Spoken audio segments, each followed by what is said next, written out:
Nakahanda ang Criminal Investigation and Detection Group na magpatuman sang warrant of arrest kung magpagwa ng Sandigan Bayan bato kay Senador Dante Marcoleta apisar pa sa nangin protesta sang Iglesia ni Cristo. Sunod kay Colonel John Giagi, ang chief sang CIDG sa National Capital Region, wala pa sila sa may nabaton nga warrant of arrest batok sa bisan sino nga mataas nga opisyal sang gobyerno. Apang ginhambal niya nga handa ang CIDG kagang bugos nga PNP nga magserbe sang warrant kunini mapagwa na sang korte. Ini nga pahayag ginpagwa sa nagatubang si Senador Dante Marcoleta sang posibleng nga kaso nga plunder may kang tanan sa ginaligar 75 million pesos nga donasyon nga iyan baton sang kongresista pa sa antes nagpadalagan sa pagkasenador sa eleksyon sang 2025. Ang plunder isa ka kaso nga wala sang piyansa. Sa temprano nga bahin sining semana, ginpahayag ni Ombudsman Jesus Crispin Remulla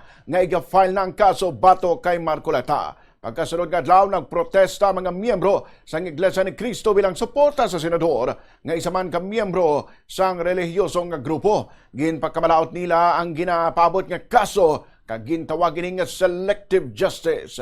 Sang ginpamangkot kung paano ipatuman sang CIDG ang posibleng warrant of arrest apisar sang protesta, nagsiling ang CIDG nga nagakinahanglan ini sang maatag nga preparasyon kag koordinasyon sang bugos nga Philippine National Police. Ginpasiguro ni Giagi nga padayon ang operasyon sang CIDG sa pagpangita kag pagdakop sa iban pang mga akusado nga nagapabilin nga nagapalagyo may kang tanan sa mga kaso sang flood control corruption scandal. Wala ka pa kaming as of now, wala naman na natatanggap na warrant of arrest for any high-ranking official right now. But again, mandate ito ng CIDG.